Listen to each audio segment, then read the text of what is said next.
एक समृद्धशाली ओडिशा, एक टाणुआ ओडिया जाति गठन करने पाई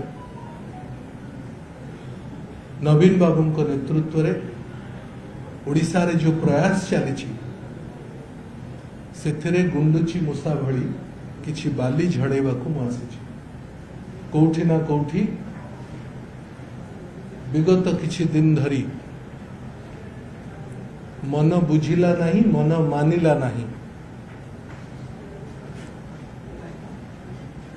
तेणु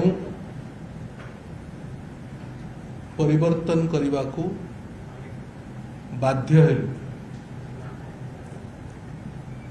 गोटे नुआ सुजोग आसी, सुजोग को